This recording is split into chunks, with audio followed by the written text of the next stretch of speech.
Brought to you by Penguin.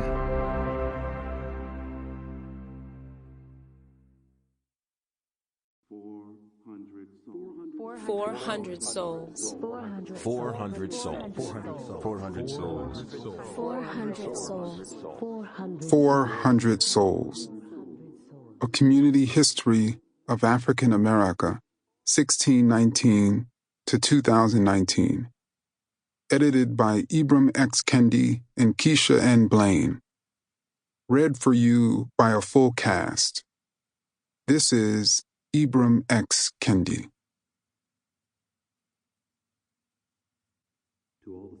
To all the souls taken by COVID-19.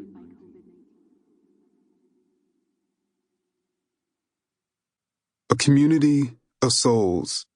An Introduction. Ibram X. Kendi.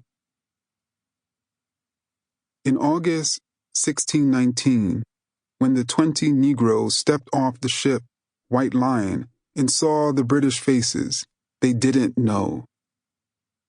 As their feet touched Jamestown, Virginia, they didn't know their lives would never be the same.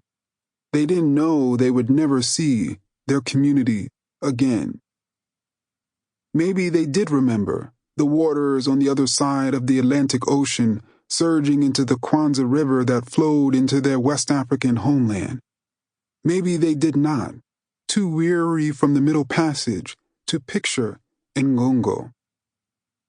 The West African nation of Angola derives its name from Angola, the royal title of Ndongo's head of state.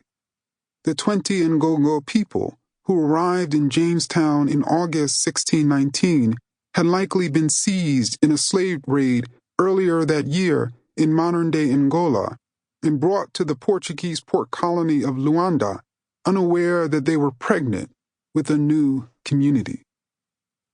In Luanda, they joined about 350 other captured Ndongo people, all now herded like chattel onto the Soao Batista. The Portuguese slave traders set sail for Spain's plantation colony of Veracruz, Mexico, but they never arrived. The White Lion, an English privateer captained by John Jope, and another English privateer, the Treasurer, attacked in the glistening Caribbean waters, not as abolitionists, as warriors against Europe's declining superpower at the time, Spain. The men of war kidnapped from the kidnappers a community of 60 or so enslaved people, probably the healthiest and youngest aboard. They divided the human bounty between the Treasurer and the White Lion and headed north to the British colonies.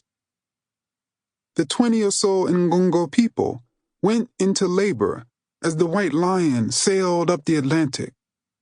Historical forces were shaping this community, and the community was shaping historical forces. The community delivered and was delivered on Virginia's shores on August 20th, 1619, the symbolic birth date of African America. The Ndongo people were not the first people of African descent to land in the Americas. The first arrived before Christopher Columbus. Some people from Africa may have joined Spanish explorers on expeditions to the present-day United States during the 16th century.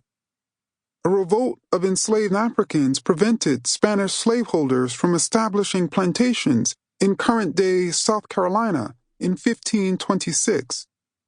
A muster roll from March 1619 shows that there were already 32 African slaves in Virginia, historian Thomas C. Holt explained.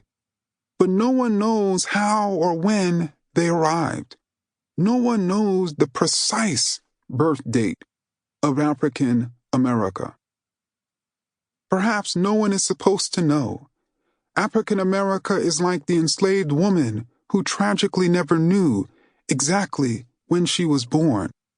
African America is like the enslaved man who chose his own birthday, August 20th, 1619, based on the first record of a day when people of African descent arrived.